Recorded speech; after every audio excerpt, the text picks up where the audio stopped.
Consejos prácticos para manifestar la conciencia divina en la vida diaria. Condensado de una charla que impartió Sri Mirnalini Mata en Auckland, Nueva Zelanda, durante una visita a los centros de meditación de SRF en Australia y Nueva Zelanda. Es un gran privilegio estar aquí, en su hermoso país, y saludarlos a todos ustedes, discípulos de Gurudeva Paramahansa Yogananda, que viven en este lado del mundo. Cualquiera que sea el lugar, cualquiera que sea la nacionalidad, todo aquel que esté siguiendo estas enseñanzas forma parte de una fraternidad de almas que buscan a Dios. Como nuestro gurú nos decía con frecuencia, todos ustedes devotos son parte de mi familia. Y aún después de que yo haya partido vendrán más devotos, muchos más, desde lejanos rincones del mundo. Yo sé quiénes son y serán atraídos por Dios para que le busquen. Sentirán un gran despertar y un amor divino que los conducirá a este sendero para satisfacer su aspiración. El único deseo de mi corazón, mi más profunda plegaria, es inspirar en ustedes y dejar en sus corazones, mentes y almas un anhelo más intenso de Dios y un conocimiento más profundo de la realidad de su presencia y de cuán cercanos a ese ser infinito nos hallamos todos nosotros. Quienes tuvimos la bendición de estar cerca de Paramahansaji, reconocimos en él una viviente encarnación de todos los ideales espirituales, de cada una de las metas espirituales que nuestros corazones siempre habían anhelado. Todo lo que siempre habíamos imaginado en nuestras más profundas y perspicaces reflexiones acerca del infinito. Durante los años en que estuvimos recibiendo su guía y entrenamiento en el ashram, llegamos a comprender cuál es el verdadero significado de buscar y conocer a Dios. Estoy segura de que la mayoría de nosotros descubrimos que nuestras ideas preconcebidas sobre la vida espiritual cambiaban a medida que los años transcurrían. Comprendimos que buscar a Dios no significa la negación de la vida. Es más bien, y siempre lo ha sido, la más práctica de las ambiciones humanas. El devoto que se acerca más y más a Dios no se convierte en un ser humano extraño o encerrado en sí mismo. Al contrario, cuando uno empieza a sentir la unidad del alma con Dios, se convierte en la persona más equilibrada. Tampoco significa experimentar milagros u obtener poderes milagrosos. Con frecuencia, cuando la gente empieza a pensar en Dios o en seguir a un gurú, lo hace con la expectativa de presenciar demostraciones y sucesos extraordinarios. La humanidad, en su mayor parte, vive solo en la superficie de la vida. Está concentrada en la existencia material y sus pensamientos no van más allá, deseos de cosas externas y apego a ellas. Necesito esto y aquello para vivir, para sobrevivir y para mantener a mi familia. Así pues, en cuanto a buscar a Dios, la actitud suele ser: Señor, ahora te estoy buscando, por lo tanto, permite que mi vida se llene de milagros. Haz que se disuelvan todos mis problemas y que desaparezcan todas mis penas. Cuando yo ore, dame una respuesta inmediata y libra mi cuerpo de las enfermedades y sufrimientos de la vida. Al encontrar a mi gurú, un maestro espiritual, quiero verle realizar los milagros sobre los cuales he leído en la Biblia y en las Escrituras.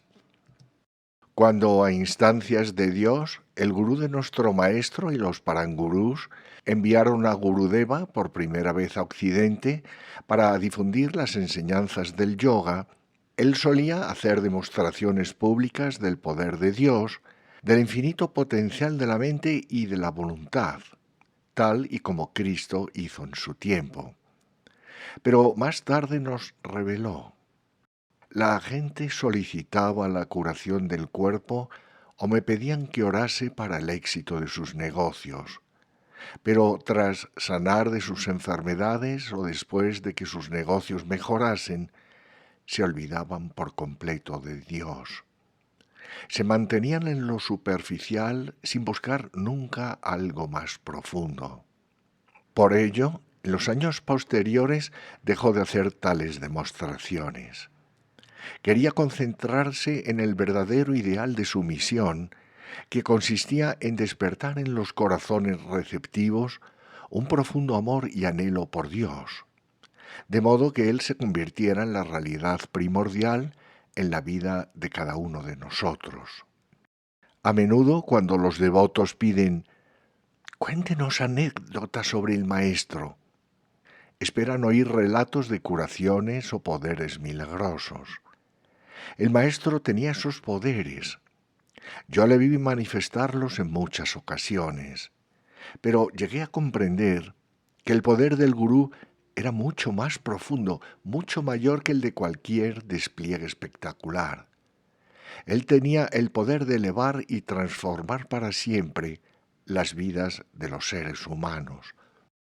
Pensemos en los muchos cientos de seres humanos, miles quizás, que en los tiempos de Jesucristo presenciaron los milagrosos poderes divinos que Él mostró. ¿Cuántos de esos miles estuvieron con Cristo al pie de la cruz? ¿Cuántos se reformaron y se transformaron verdaderamente en espíritu? De modo que en los momentos del padecimiento de Cristo fueron capaces de estar al pie de la cruz con Él, cuyo amor por Dios era tan profundo que aceptó todas las pruebas, todo el sufrimiento de la traición y de la crucifixión. Solo unos cuantos estuvieron allí. La mayoría de las personas se apartan del camino espiritual cuando llega de verdad el momento de poner manos a la obra, para conocer, encontrar y afianzar a Dios en sus vidas. El mayor milagro que cualquier maestro o profeta puede llevar a cabo es tomar a un ser humano que esté atado a los engaños de Maya, a los deseos egocéntricos, a los apegos y al desconcierto de este mundo, e infundir en esa alma un amor a Dios tal que le confiera a su vida un verdadero sentido, un objetivo que merezca la pena, un propósito divino. Si hubieras podido estar en la presencia física de nuestro bendito gurú, habrías visto que el poder más extraordinario que demostró fue su divino amor a Dios, y el amor de Dios que fluía a través de sus ojos y de todo su ser. Yo vi cómo ese amor cambió mi propia vida y las vidas de todos cuantos estuvimos a su alrededor. Semejante amor hizo que Dios fuese para nosotros lo más real y lo más importante de este mundo.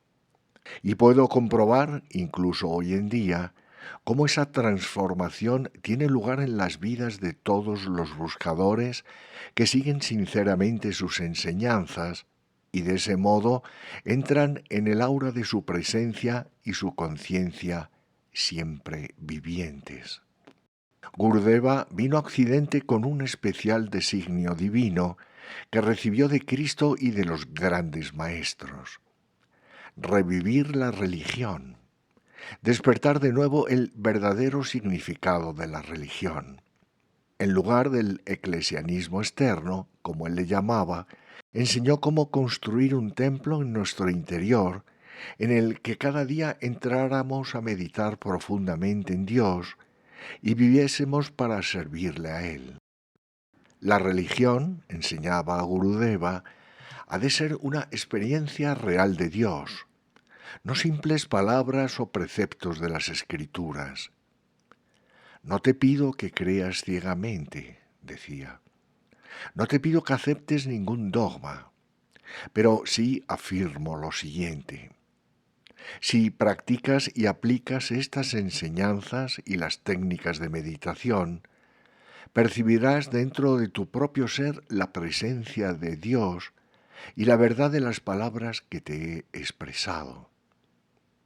Así pues, al hablar esta noche sobre nuestro gurú, me gustaría hacer hincapié en su sentido práctico, en los eficaces métodos que él enseñó para traer a Dios a nuestra vida. Al entrenarnos, empezaba por lo más básico del camino espiritual. Se afirma en las escrituras de la India que el propósito esencial de la religión es elevar a la humanidad al estado de percepción de la bienaventuranza, que es Dios, mediante la eliminación de raíz del triple sufrimiento del hombre, físico, mental y espiritual, de modo que no exista posibilidad de recurrencia. Para erradicar ese sufrimiento es preciso comprender sus causas. Todo sufrimiento e idea errónea, toda nuestra separación de Dios es el resultado de Maya, el engaño cósmico que se manifiesta en el ser humano como ignorancia. Si deseamos conocer a Dios, si deseamos seguir un camino que nos lleve a ese elevado estado de conciencia que está más allá de todo sufrimiento, tenemos que saber cómo apartar la ignorancia que cubre nuestra verdadera naturaleza, es decir, el alma divina, inmortal, dichosa y libre. En el cuerpo físico y con nuestra mente físicamente limitada, la ignorancia adquiere muy diversas formas. Tiene muchas ramificaciones y es extremadamente sutil. Si pudiésemos examinarla detalladamente y analizar cómo superarla, llegaríamos a las mismas enseñanzas que nuestro gurú nos impartía en la vida diaria en el ashram. Y son aplicables a todas las personas, ya sea que vivan en el mundo o en un monasterio.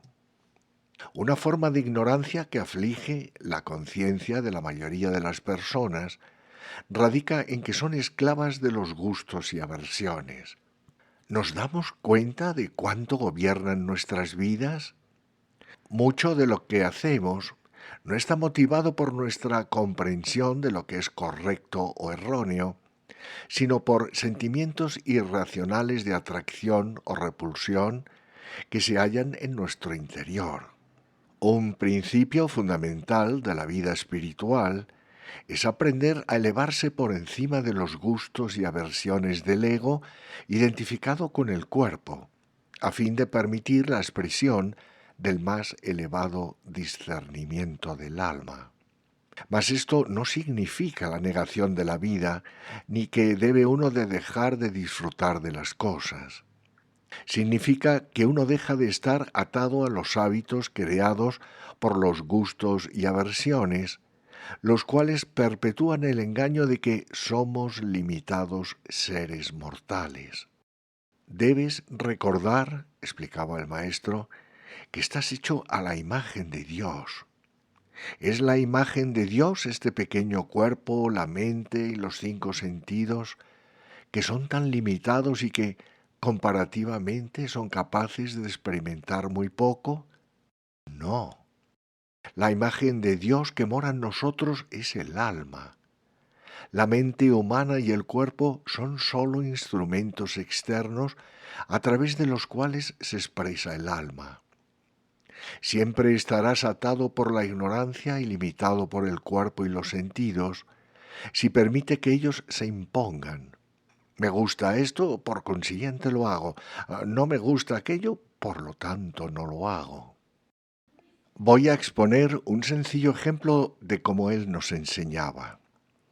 Hay un alimento en la India, un alimento muy saludable, llamado carela o calabaza amarga. Al maestro le encantaba, como a la mayoría de los hindúes, según he comprobado, y con frecuencia hacía que se sirvieran en las ashram. Pero a mí no me gustaba.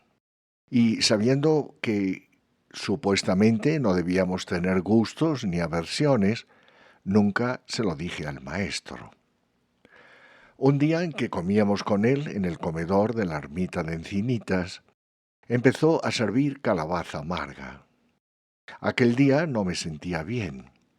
Tenía un tremendo dolor de estómago, así que pensé, Es una buena excusa.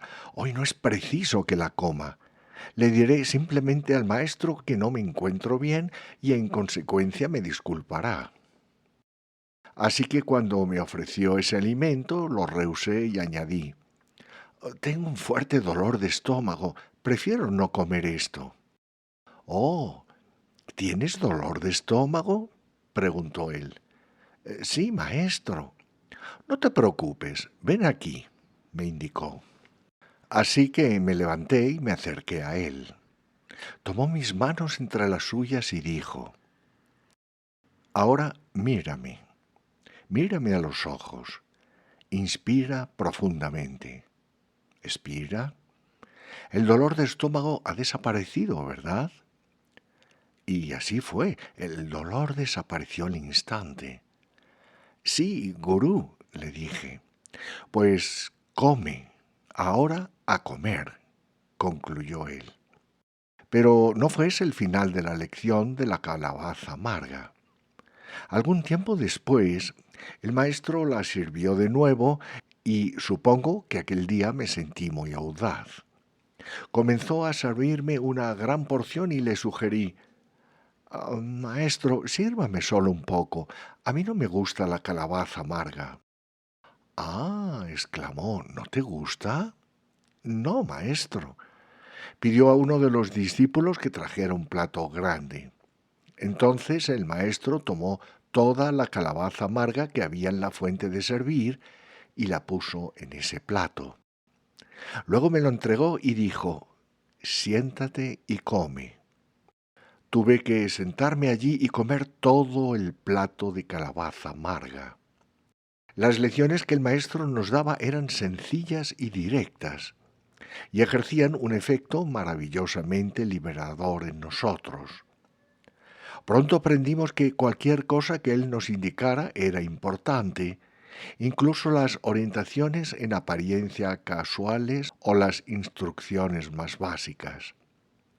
Comprendimos que en cada ocasión, en todas sus interacciones con nosotros, estaba trabajando para destruir las raíces de la ignorancia que a menudo se hallan sepultadas profundamente en el interior de la conciencia.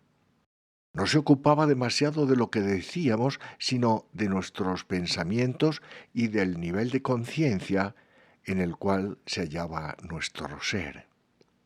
Paso a paso nos guiaba en nuestra senda hacia la expansión y la libertad divinas. Jamás volví a decirle a Guruji que algo no me gustaba. Aprendí, como aprendimos todos nosotros, a mantener las emociones y los sentimientos bajo control. El discernimiento del alma debe ser siempre el amo de nuestros pensamientos, sentimientos y deseos. Puedes aprender esta verdad empezando con las calabazas amargas que haya en tu propia vida. Anímate a hacer pequeñas cosas que deberías llevar a cabo pero no te agrada realizar y hazlas con la actitud de que, después de todo, no están tan mal y son beneficiosas. Comienza por cosas pequeñas y comprobarás cómo, poco a poco, tu alma se torna más libre. Otra de las causas profundas del sufrimiento que permite a la ignorancia gobernar la vida de una persona es la falta de fuerza de voluntad, o sea, no usar la voluntad divinamente otorgada que se halla presente en todas las almas. Nuestro gurú enfatizaba no sólo hacer uso del poder de voluntad para llevar a cabo lo que uno tuviese que hacer, sino que también acuñó la frase el poder del no, es decir, el poder para negarse a realizar aquellas acciones que uno no debería hacer. Enseñó, y lo demostró en su propia vida, que todo ser humano, habiendo sido hecho a imagen de Dios, posee en su interior una chispa de la infinita voluntad de Dios. Si estamos en sintonía con la voluntad divina, podremos hacer cualquier cosa que nos propongamos. Así pues, además de me gusta esto y no me gusta aquello, Otras dos palabras que el maestro nunca nos permitía decir eran no puedo. Cada vez que nos pedía que hiciéramos algo, jamás preguntaba ¿sabes cómo hacer esto? ¿O puedes hacer esto? Simplemente nos asignaba una tarea y ordenaba haz esto. Y nuestra respuesta era siempre sí, maestro. Después era problema nuestro encontrar el modo de hacerlo. Había muchas formas mediante las cuales nos enseñaba a desarrollar la fuerza de voluntad. Yo todavía asistía a la escuela cuando conocí al maestro y terminé los 3 últimos años de escolaridad en un colegio público de Encinitas, California, a la vez que vivía en el ashram. Me resultaba difícil, pues yo deseaba estar con el maestro y servirle durante todo el día. En aquella época, él viajaba a menudo entre Mount Washington y Encinitas para dar conferencias en nuestros templos de San Diego y Los Ángeles, y yo quería poder viajar con él. Pero no era posible. Yo tenía que ir a la escuela. Éramos varios los devotos que acudíamos a la escuela en aquel entonces, y él esperaba que todos nosotros nos esforzáramos por obtener las mejores calificaciones en nuestras respectivas clases. Solía comentar que si la gente en el mundo puede tener la ambición de alcanzar la cima, ¿por qué aquellos que aman a Dios no deberían expresar en sus vidas los más elevados ideales, los más elevados logros?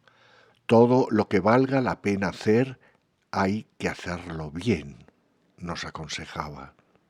En una ocasión, Gurudeva invitó a los devotos de las Randa Encinitas a viajar a Los Ángeles para asistir allí a una gran función. Entonces se volvió hacia mí y me recordó: tus exámenes empiezan mañana y son muy importantes. Debes quedarte en casa y estudiar. Oh, yo estaba desconsolada y supliqué: pero maestro, permítame ir, por favor. Si me deja asistir, le prometo que, cuando termine la función, me quedaré en pie toda la noche para estudiar. Cuando volvamos a Encinitas por la mañana, iré directamente a la escuela, pero pasaré toda la noche estudiando. El maestro me miró durante un momento y entonces consintió. De acuerdo, puedes venir.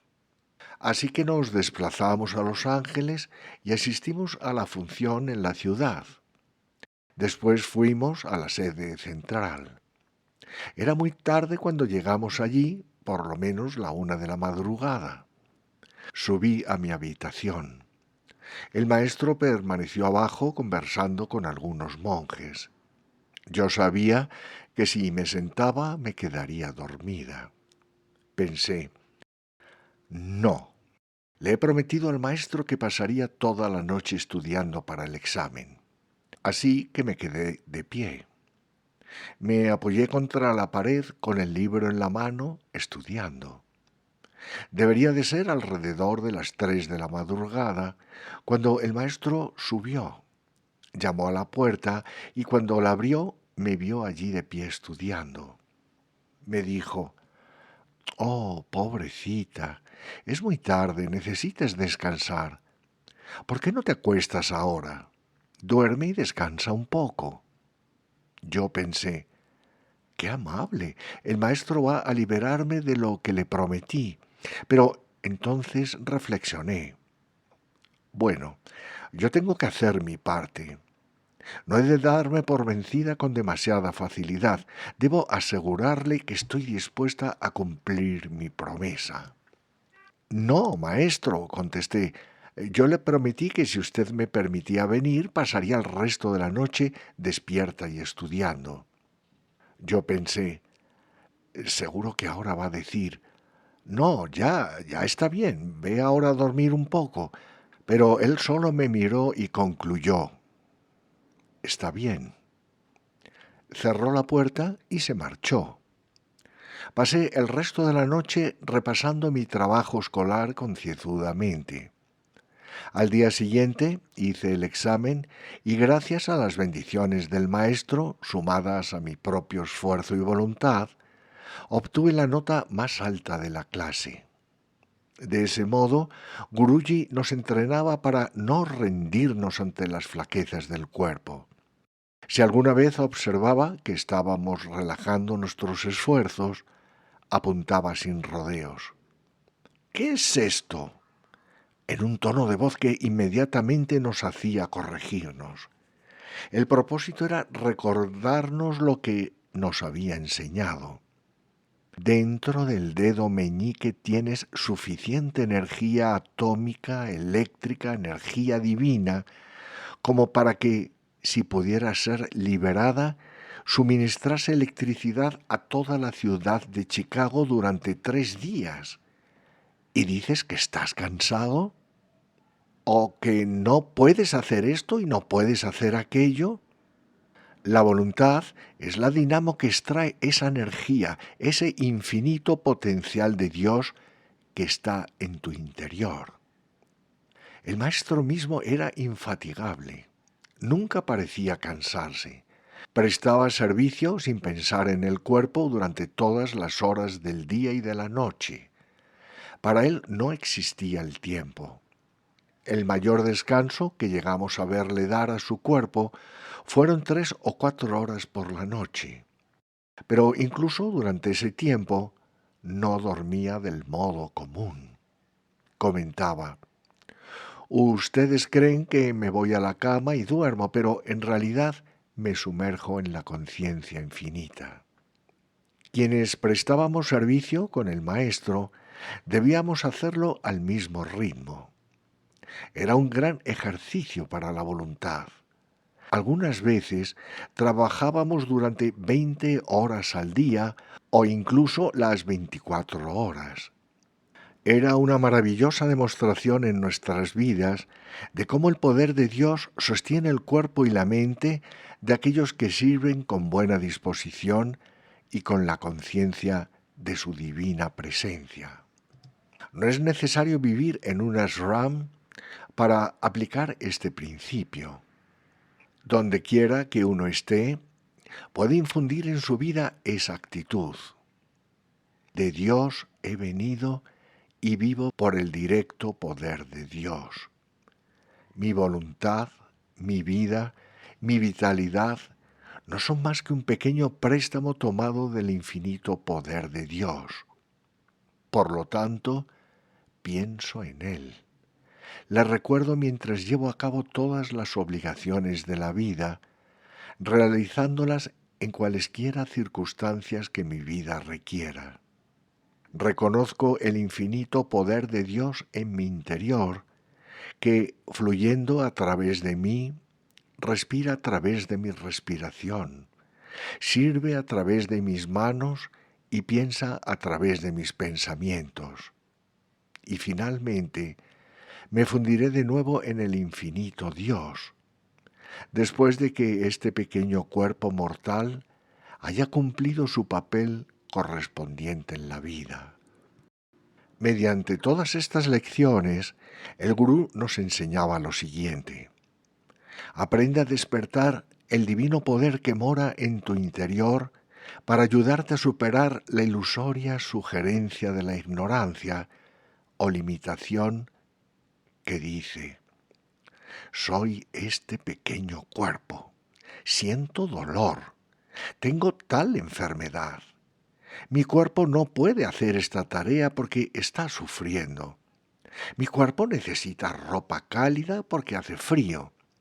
Mi cuerpo ha de recibir cierta clase de alimento porque tengo un problema estomacal. Recuerda que la mente y la voluntad son el sitio donde reside el poder de Dios en tu interior. Ejecuta ese divino poder. Utilízalo para fortalecerlo cada vez más y verás cuán real se convierte en tu vida. Otra forma mediante la cual Maya, el engaño cósmico, nos mantiene en la ignorancia de nuestra verdadera naturaleza divina, haciendo que nos identifiquemos con el cuerpo físico y sus limitaciones, Es a través de las incesantes dualidades que se alternan en la vida.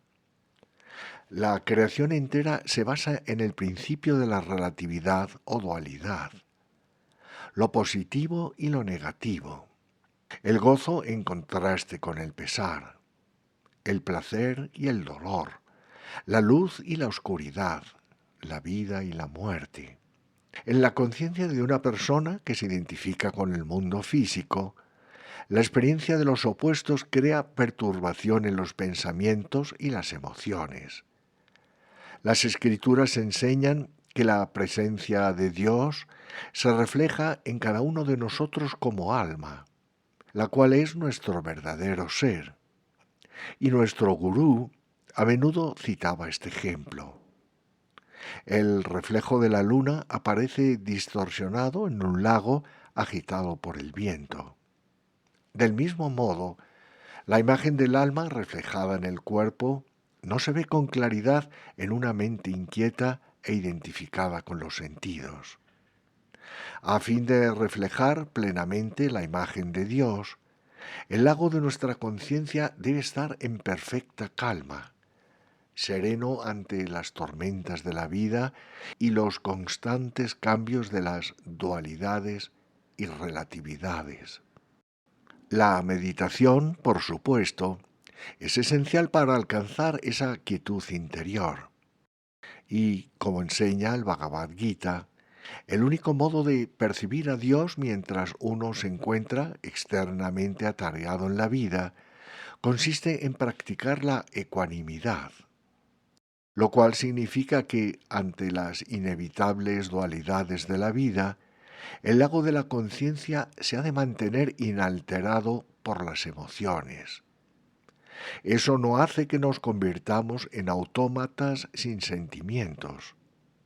No sé de ningún ser humano que haya expresado tanto deleite por la vida y sentimientos tan profundos de divino amor y compasión como nuestro gurú.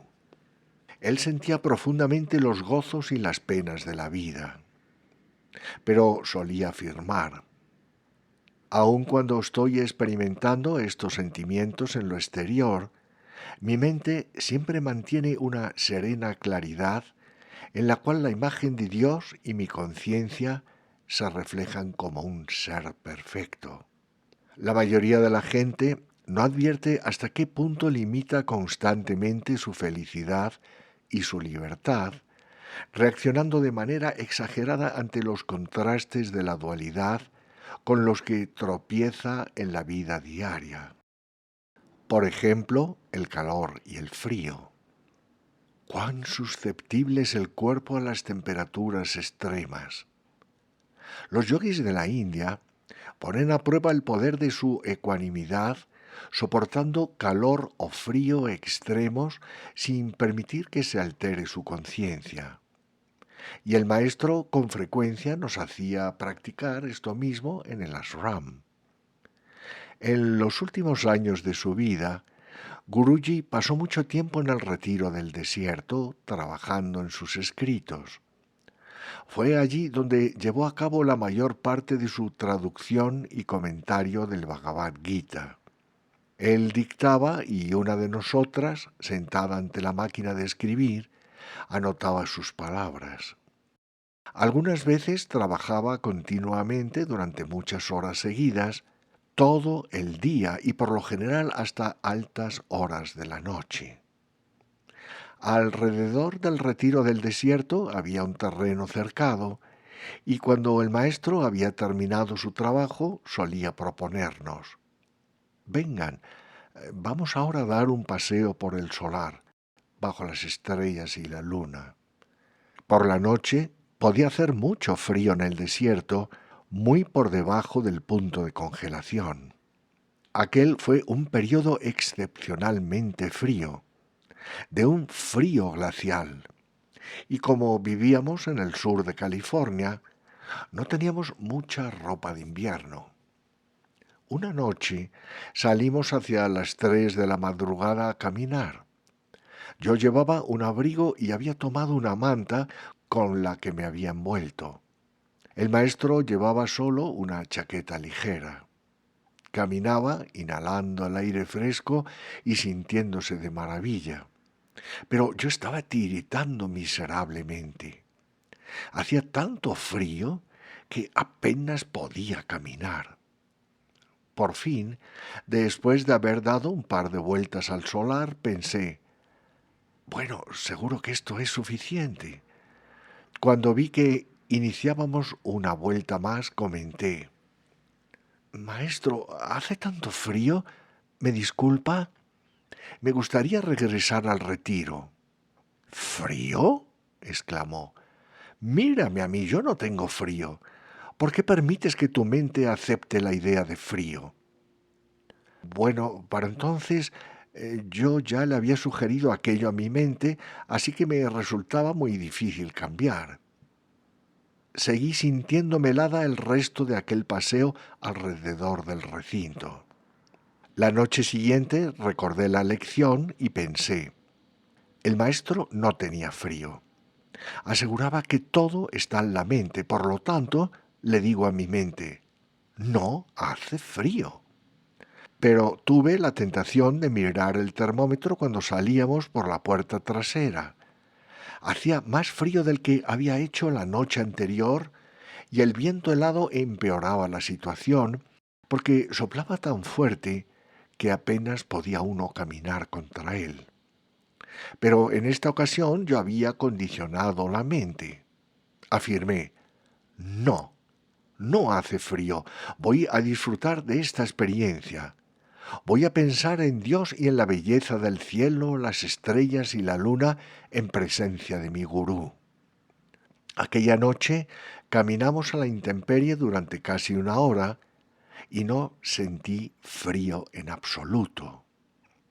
Solo esa sencilla sugerencia de mi mente marcó la diferencia.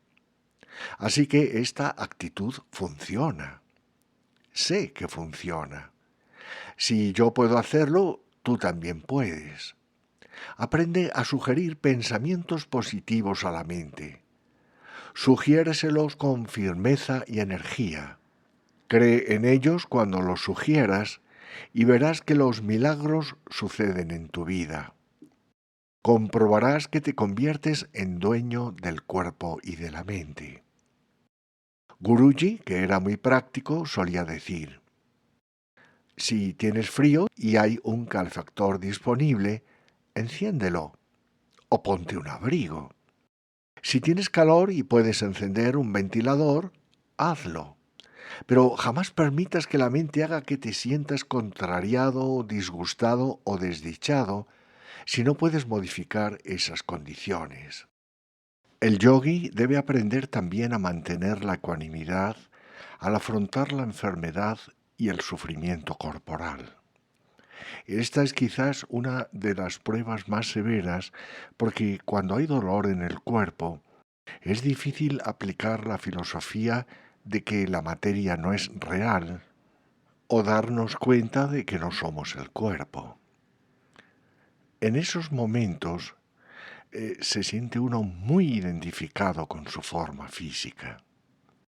El maestro nos mostró cómo se debe reaccionar ante el sufrimiento y el dolor del cuerpo, manteniendo para ello una ecuanimidad imperturbable y una actitud de entrega a Dios y fe en Él. Mientras se hace constantemente el esfuerzo de ejercer el poder de la mente sobre la materia, de la mente sobre el dolor. Se afirma que los grandes maestros y santos, aquellos que se han unido a Dios, tienen la capacidad de asumir los efectos kármicos de las acciones erróneas de otras personas y que los extinguen en sus propios cuerpos. Esto puede compararse con la situación de una persona muy débil que está a punto de ser golpeada por otra muy fuerte. Si un tercer individuo, también fuerte, se coloca delante de la persona débil, puede soportar el golpe. Este no le afectará mucho en tanto que a la persona débil podría haberle causado la muerte. Nuestro gurú tiene esa capacidad de ayudar a otras almas y aliviar su carga.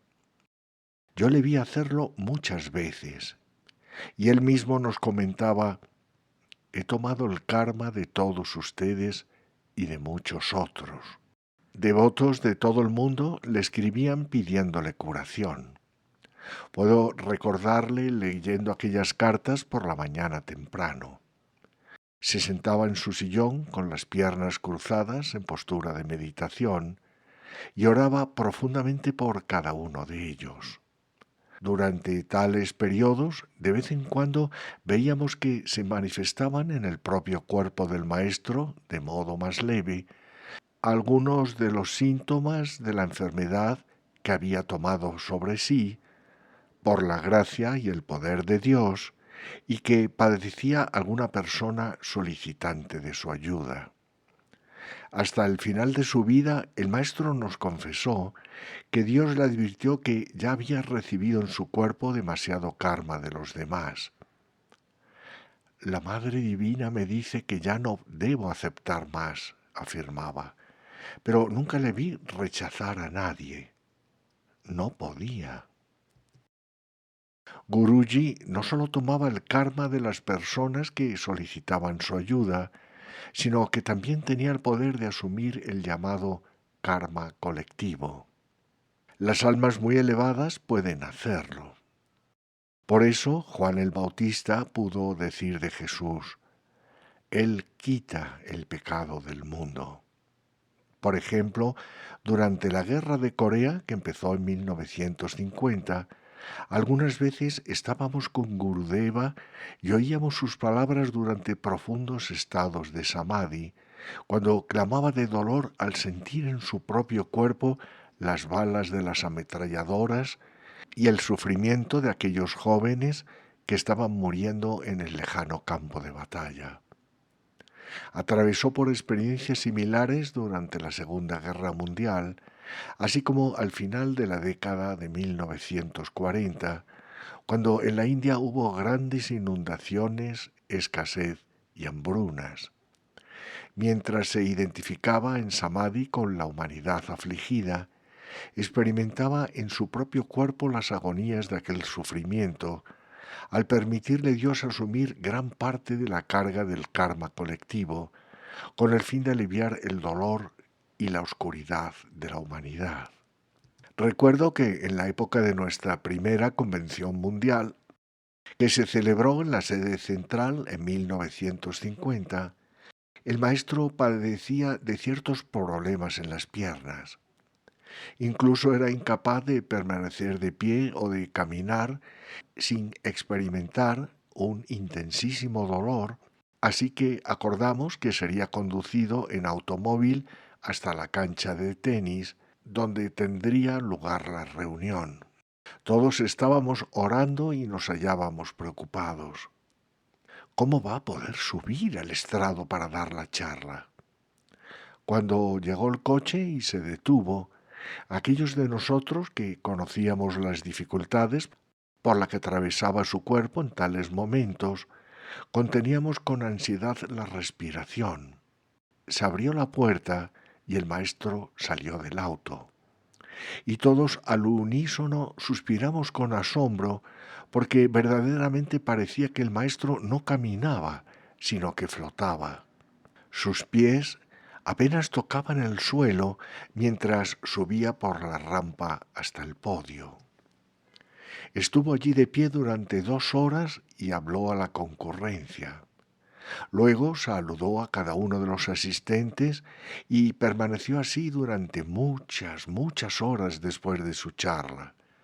Más tarde, cuando volvió a su habitación, nos reveló a todos nosotros. Esta ha sido una de las más grandes experiencias de mi vida. Observen cómo la Madre Divina les muestra la realidad de la vida y sus alternantes contrastes. Por un lado ven cómo sufre este cuerpo. Por otro, ven mi total distanciamiento de él. Estoy en los brazos de la Madre Divina y no sé nada en absoluto de este cuerpo ni de sus sufrimientos. Guruji solía decirnos, mi vida tiene 2 caras, como las 2 caras de una moneda.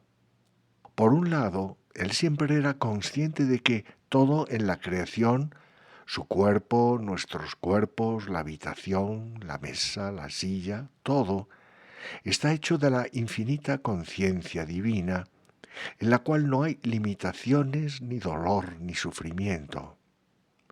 Es sólo la sugerencia de Dios impuesta sobre la creación, Maya, la que divide el infinito en formas finitas, aparentemente separadas, y las hace parecer reales. El maestro solía llamarla hipnosis cósmica. Dios está sugiriéndonos la realidad de este mundo y la realidad del cuerpo físico.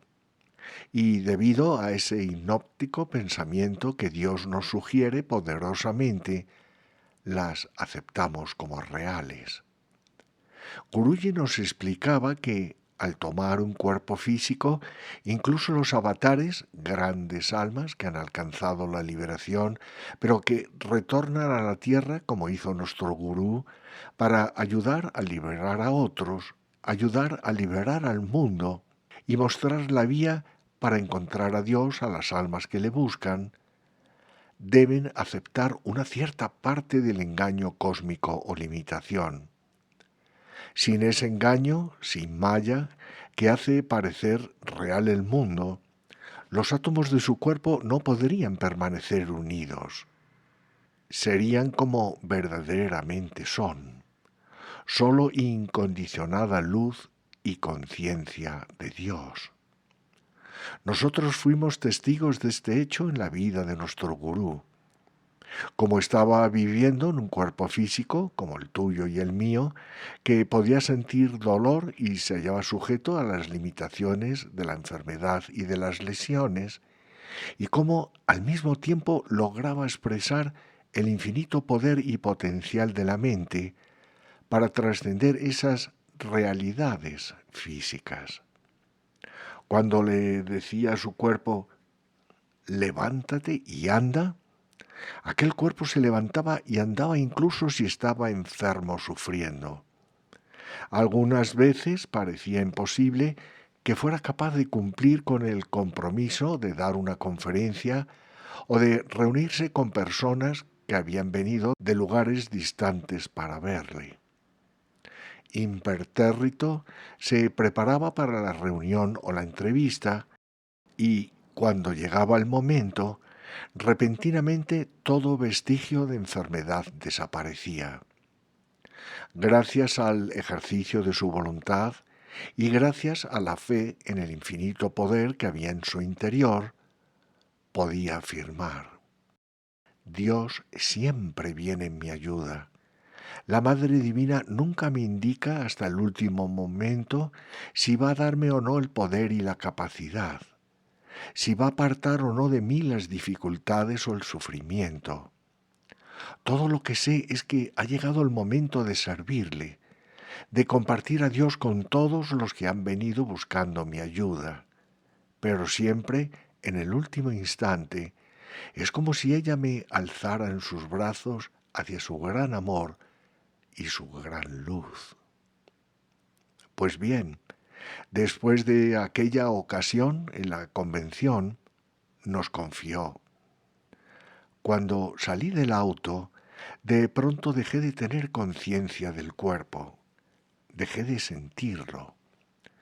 El cuerpo, toda la gente y los alrededores se convirtieron simplemente en una masa de luz de Dios, y me sentí flotando en aquella luz, en aquella conciencia de Dios. Nosotros que estábamos ahí, lo vimos.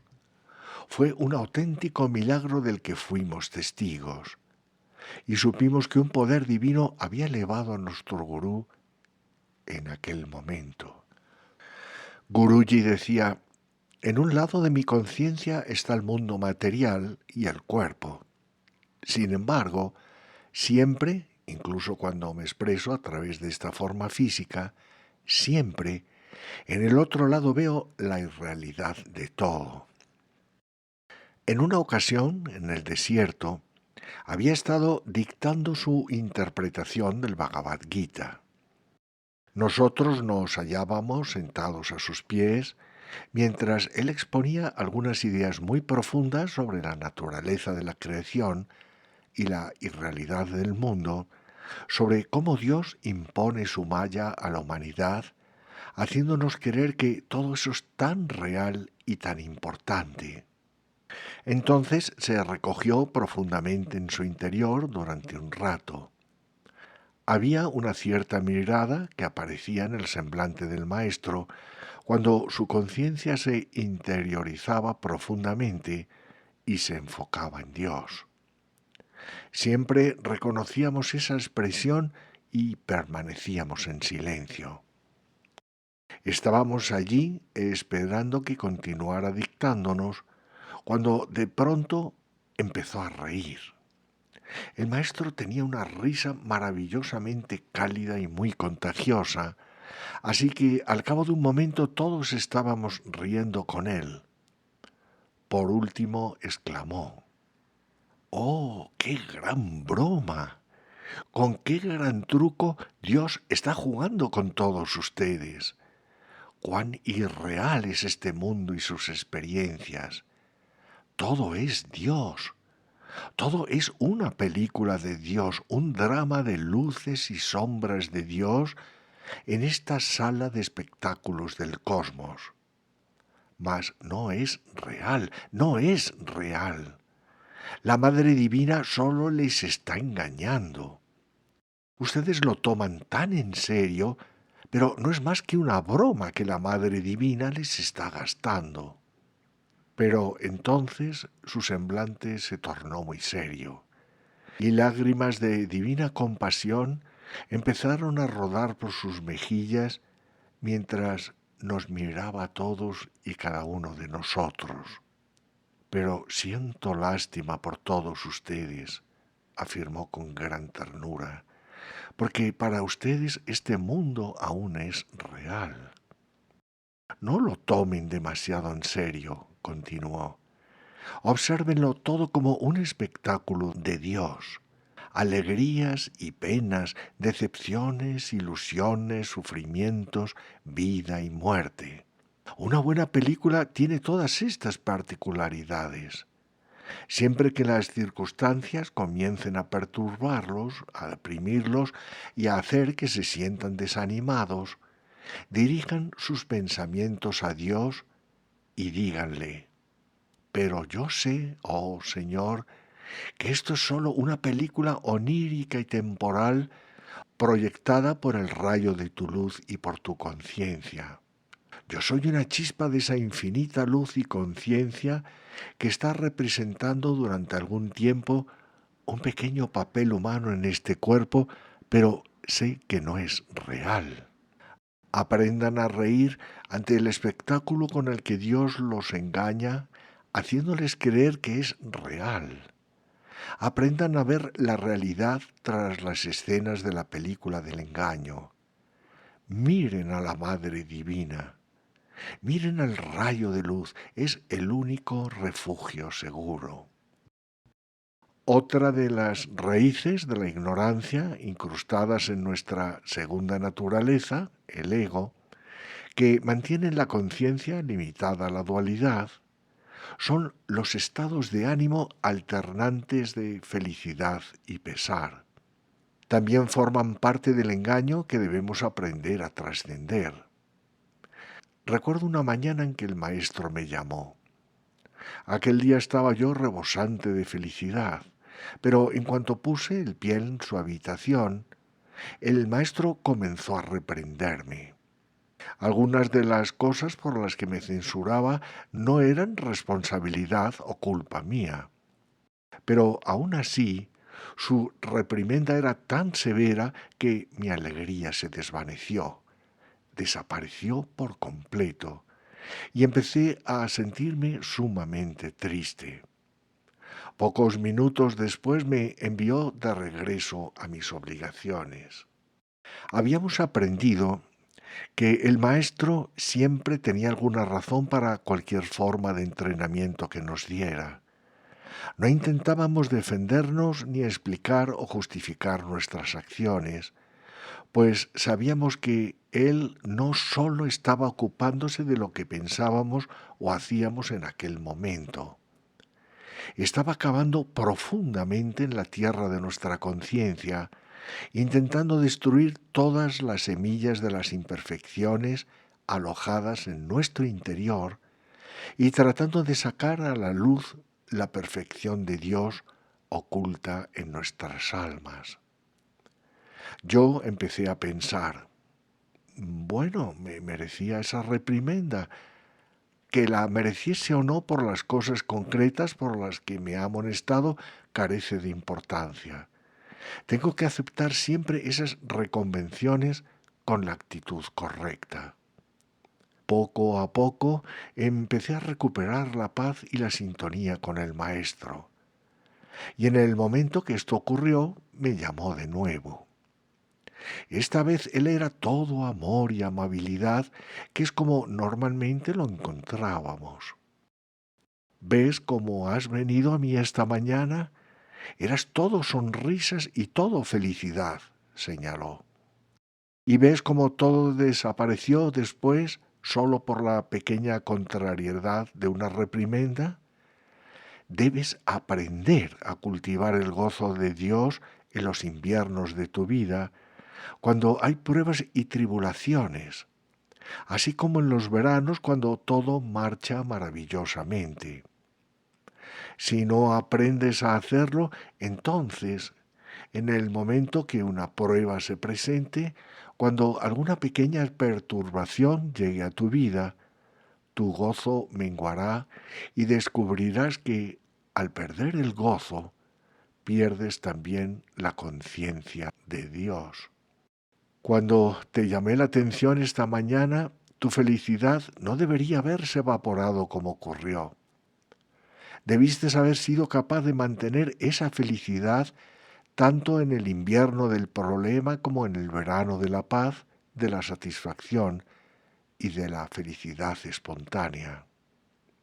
Aquellas experiencias con el Maestro, aquellas lecciones sencillas pero profundamente significativas, jamás las hemos olvidado y aprendimos cómo aplicarlas a todas las circunstancias de nuestra vida.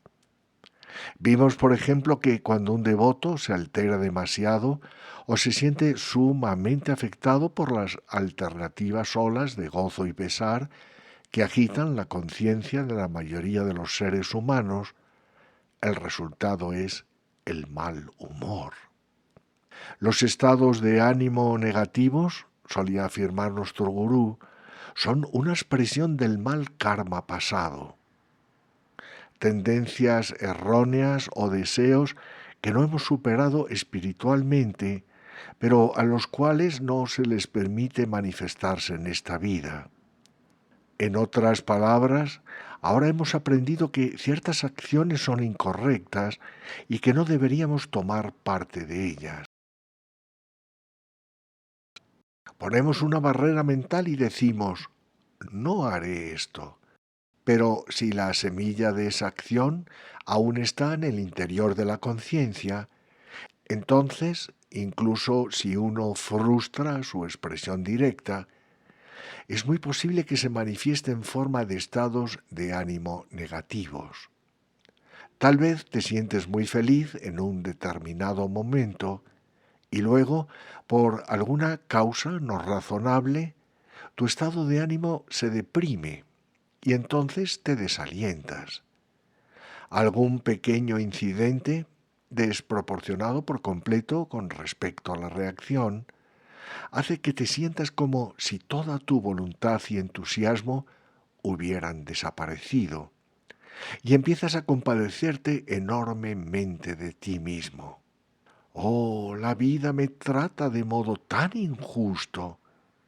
Toda la buena suerte y todas las bendiciones parecen destinadas a la vida de los demás. Yo nunca tengo una tregua.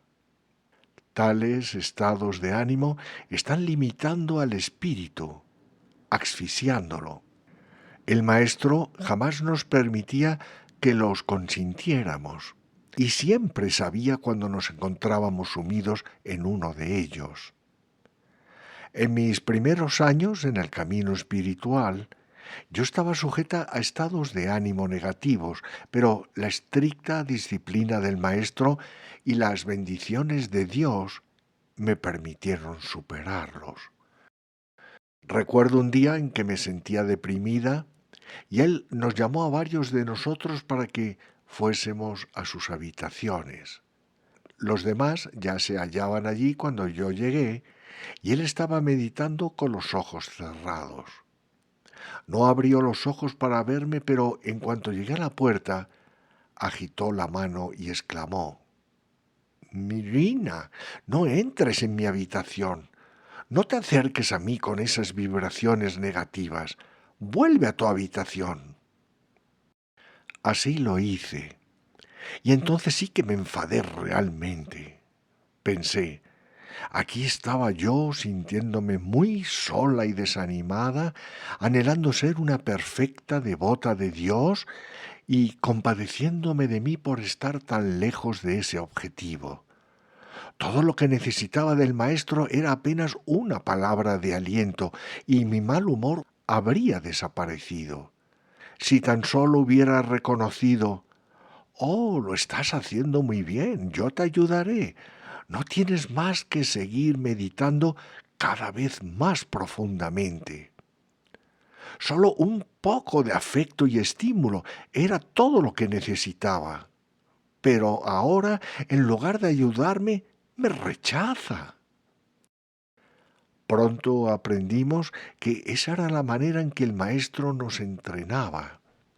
Cuando no estábamos en sintonía con él, nos apartaba de su presencia. Este es un punto muy importante que deben comprender todos los que no tuvieron oportunidad de estar en la presencia física del gurú.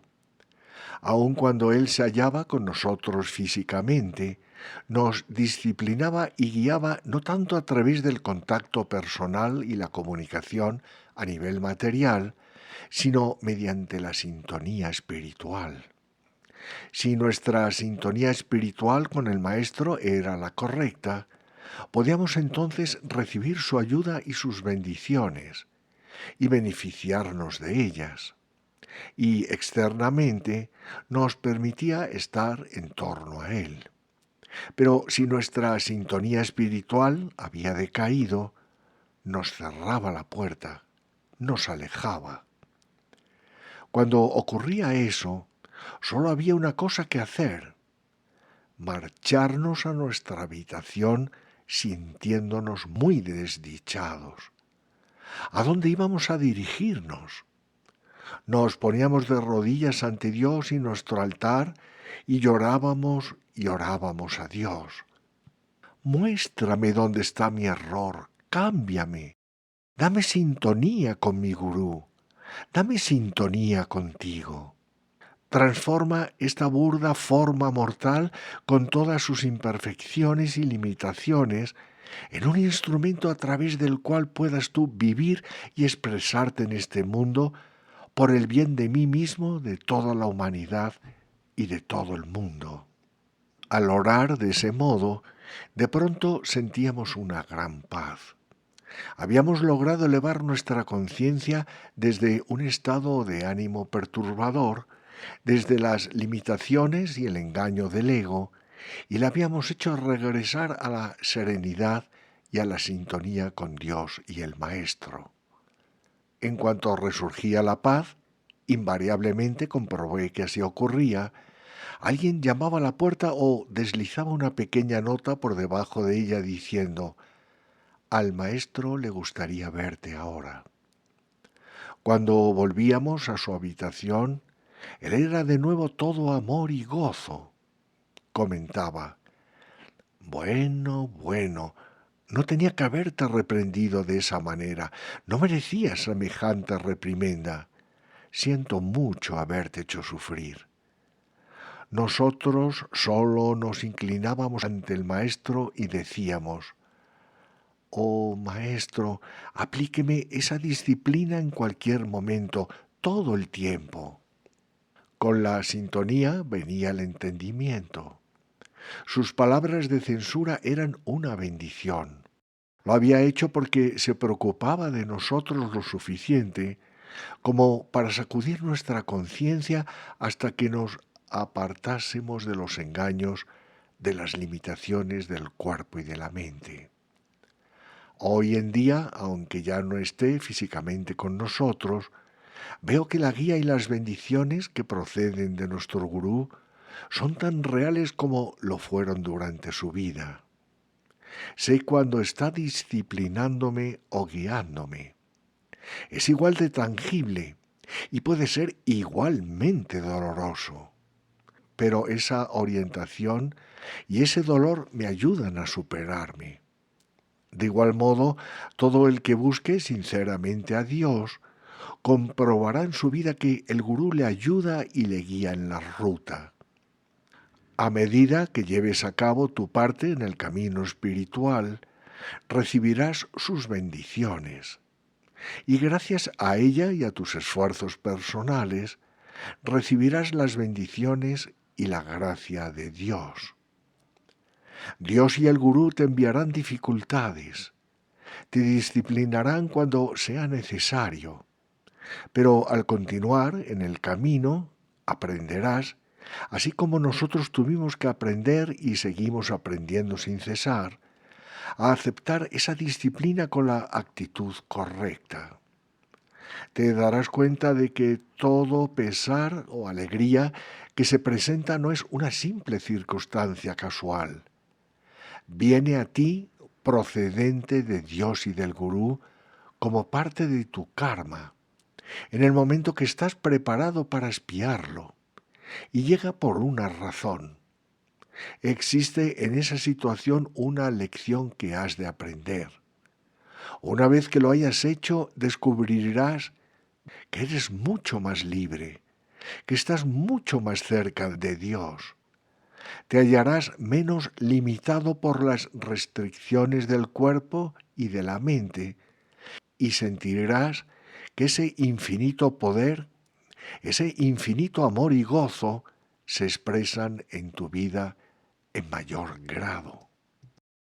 El maestro nos enseñaba que una de las causas fundamentales de la ignorancia, el olvido de nuestra naturaleza divina, es el continuo aluvión de distracciones que proceden de este mundo, las cuales perturban la conciencia y dirigen la atención hacia el exterior.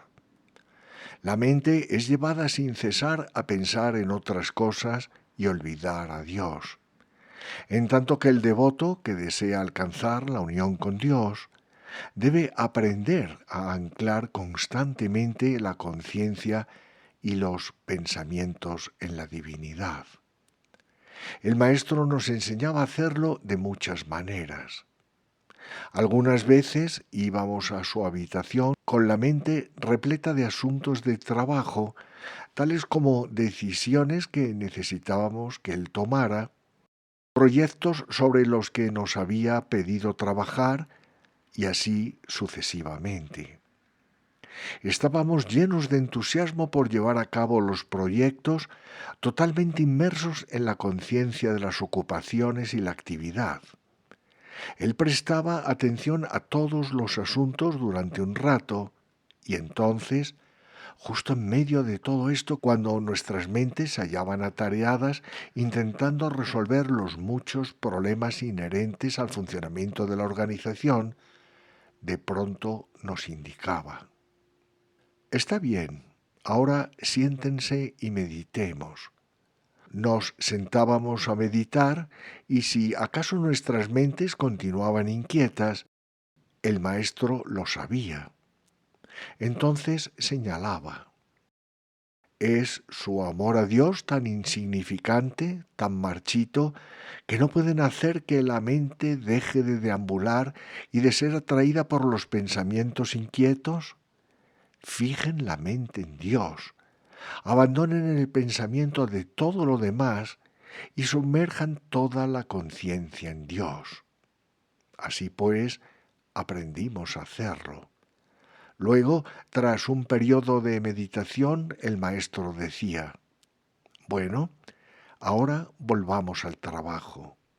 Al instante teníamos que cambiar la conciencia y reanudar nuestras obligaciones justo donde las habíamos dejado, efectuándolas con el mismo entusiasmo, la misma atención y la misma concentración.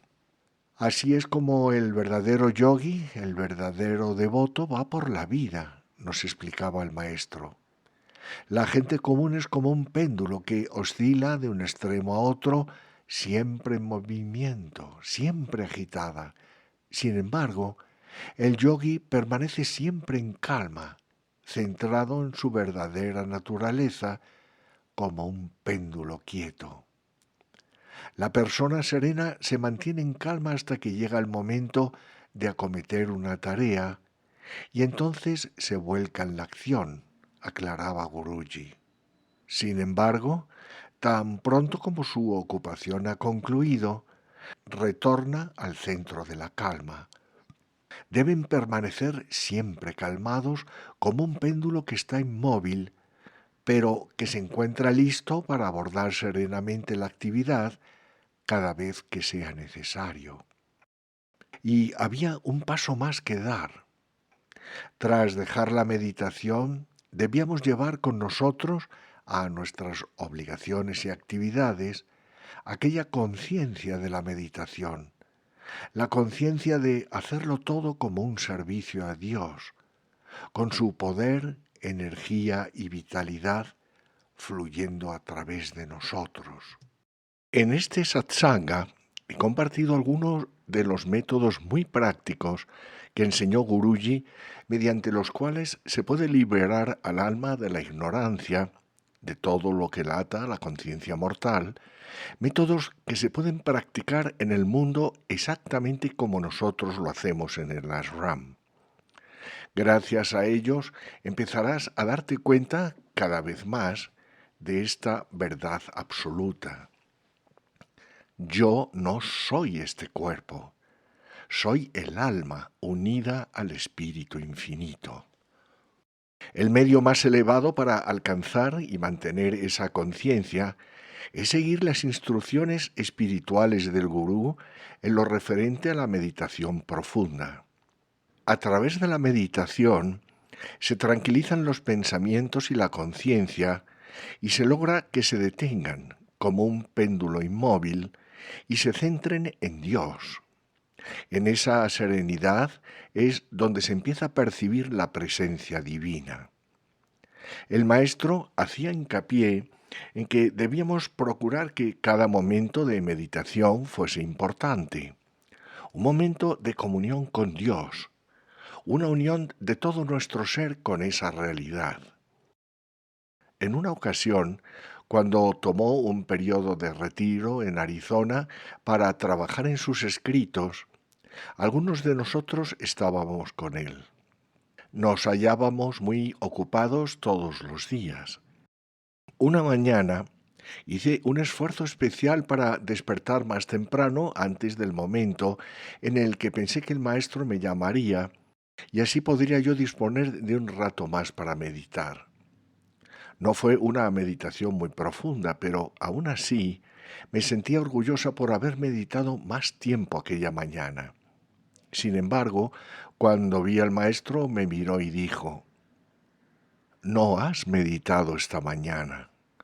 «Pero, maestro», protesté yo, «medité 1 hora entera». «Media hora habría sido suficiente», replicó él. Mi orgullo espiritual quedó hecho añicos. Pero reflexioné sobre aquello durante un rato y después comprendí y supe lo que él quería darme a entender. Dices que has meditado 1 hora por el hecho de haber estado 1 hora sentada en la postura de meditación, pero si hubieras meditado siquiera la mitad de ese tiempo con profundidad e intensidad, habrías conseguido un resultado de tu meditación 2 veces mayor. Recuerdo también a uno de los monjes que al encontrarse con el maestro en el pasillo le comunicó muy complacido: «Maestro, esta mañana he hecho 300 crillas». Pensaba, sin duda, que el maestro le iba a decir: «Oh, bendito Chela, qué maravilla, estoy muy orgulloso de ti». Pero el maestro Simplemente continuó caminando por el pasillo y comentó con aire despreocupado al cruzarse con él: 3 crillas habrían sido suficientes. Así es como él enfatizaba la importancia de la profundidad en la meditación. Cualquier persona que en verdad haya experimentado un atisbo de Dios, aunque sea breve, jamás podrá volver a ser la misma, nunca podrá volver a sentirse satisfecha como antes con la limitada conciencia mundana. No por eso dejarás de disfrutar del mundo ni de sus placeres saludables. Es tan solo un giro de la conciencia desde el lado exterior al lado interior de la realidad. En lugar de identificarte con la forma física y sus limitaciones, los apegos y los deseos, los gustos y las aversiones, los gozos y los pesares, aprecias todo lo relativo a la vida como una expresión de Dios. Percibes que todo está hecho de su luz y conciencia infinitas. Disfrutas del amor y la compañía de la familia porque sientes fluir a través de ti el amor que Él te ha concedido para amar a esa familia. En el amor que a su vez recibes de ellos, sientes no una simple emoción egoísta, física y limitada, sino el infinito amor de la divinidad. Al contemplar una rosa o la mirada de cosas hermosas que Dios ha creado, tras la belleza de los pétalos ves la luz y la conciencia infinita del Creador que ha hecho esa belleza y la sustenta. Como nos recordaba el maestro, el verdadero devoto no es el que siempre se pregunta: ¿cuándo encontraré a Dios? ¿Dónde está? Anhelo conocer a Dios. ¿Cómo podría encontrarle? El verdadero devoto es aquella alma que dice: ah, tengo a Dios. Él está constantemente conmigo, en mi interior, a mi alrededor. Sé que es Dios quien me ama a través de todos mis seres queridos, que Él es la belleza que está tras la rosa y la puesta de sol, que es su vida y su poder el que palpita en mi corazón y fluye a través de mi aliento. Soy una parte de Él en todo momento de cada día. Aprende a pensar de esta forma. Como el Señor Krishna le dice a Arjuna en el Bhagavad Gita, aprende a anclar tu conciencia en aquello que es inmutable, de manera que, en las palabras de nuestro gurú, puedas permanecer imperturbable aún en medio del estrépito de mundos en colisión.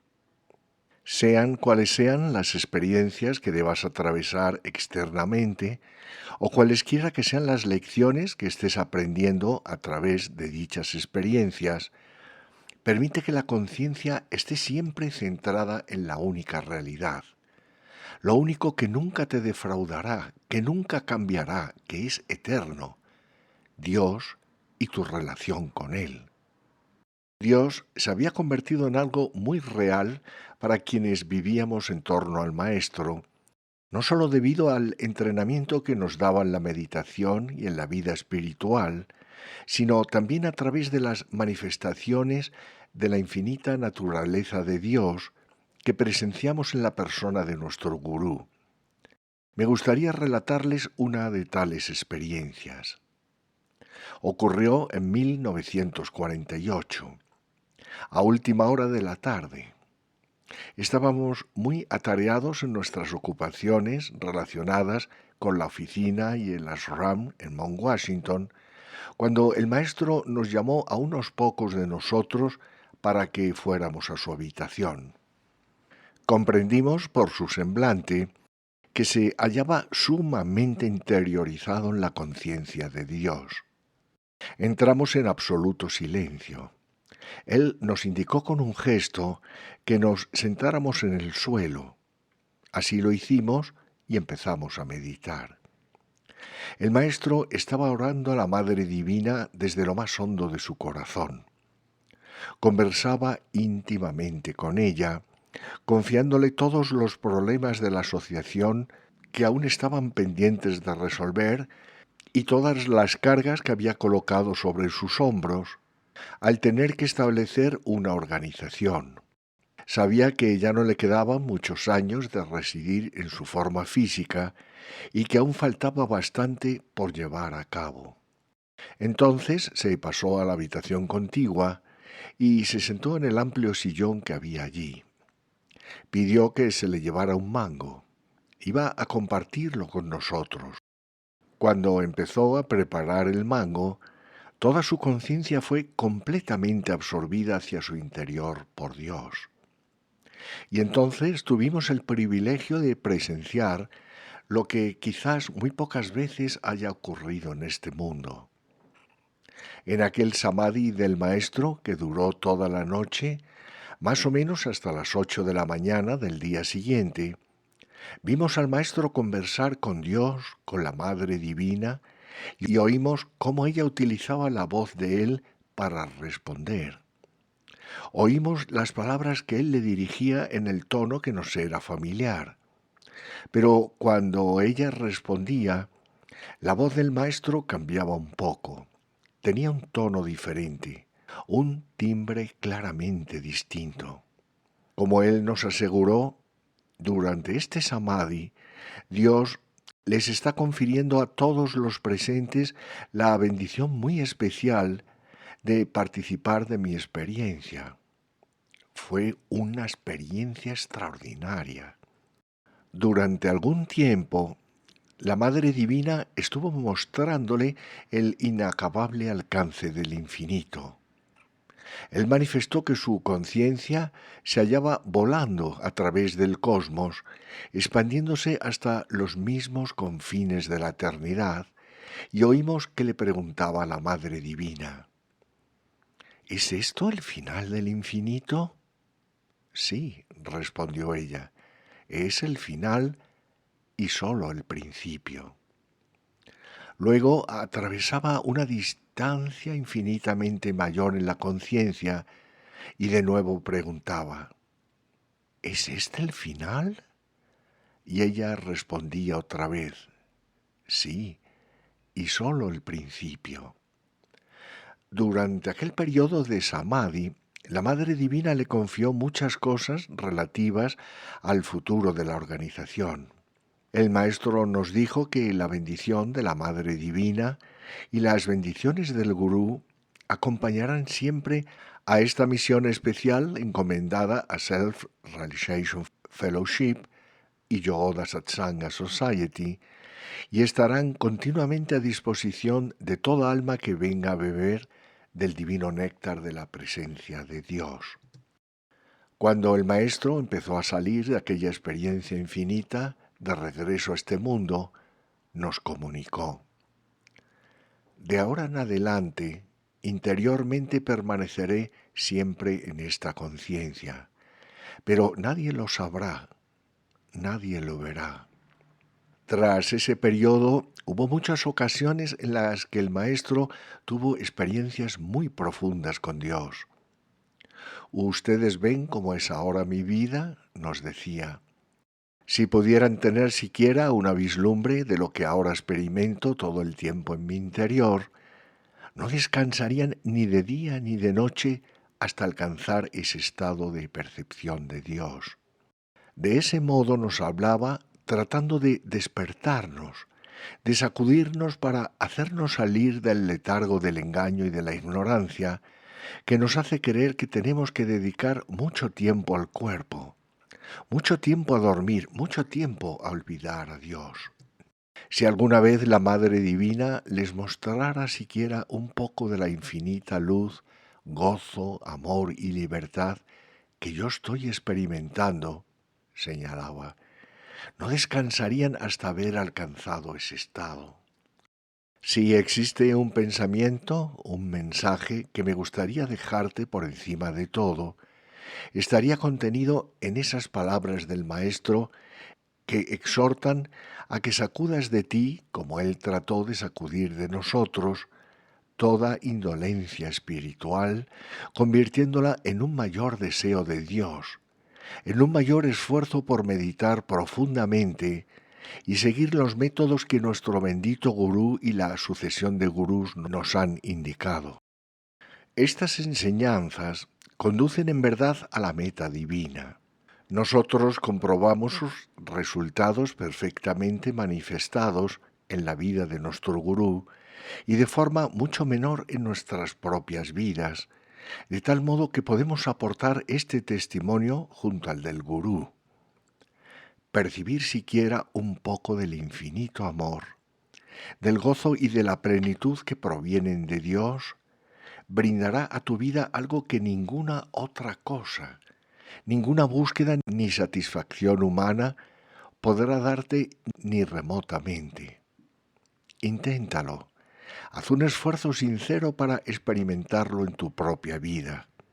No permitas que la ignorancia, Maya o Satanás, continúe engañándote y manteniéndote atado y limitado a las pequeñas experiencias del cuerpo humano y a los objetos y deseos físicos temporales. Dedica algún tiempo a Dios. De las 24 horas que se nos conceden cada día, ¿no podemos disponer al menos de una hora para Él que nos ha creado? Lo primero, al despertar, deja que tu pensamiento se dirija a Dios y repose en Él. Después trata de mantener ese estado de conciencia durante el día. Finalmente, por la noche, medita de nuevo y deja que la conciencia descanse en Él antes de dormir. Si le entregas a Dios siquiera una hora al día de profunda meditación, haciendo un esfuerzo sincero, verás cómo tu vida cambia. Guruji solía aconsejar: en esos momentos en los que estás libre de toda actividad indispensable y de las responsabilidades de la vida, no pierdas el tiempo escuchando siempre la radio o viendo la televisión o charlando por teléfono con algún amigo. En lugar de ello, concédele esos momentos a Dios. Aunque solo dispongas de 2 o 3 minutos, siéntate y medita.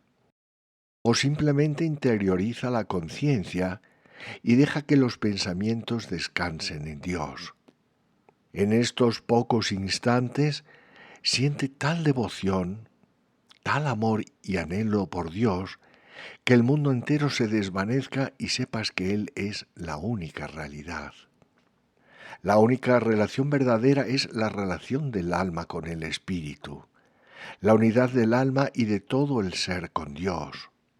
Por eso, Paramahansaji nos explicaba: en esos breves momentos, si le expresas tu amor a Dios, sentirás con mayor intensidad su divina respuesta, y te darás cuenta de cómo ese amor satisface y colma plenamente tu vida.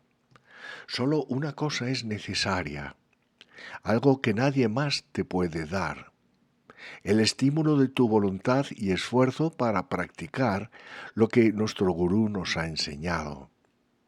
Yo puedo prometerte que, así como la Madre Divina satisfacía y colmaba cada necesidad, cada pequeño antojo, podríamos decir, que pasaba por la conciencia del Maestro, así Dios hará lo mismo por ti y por cada uno de nosotros.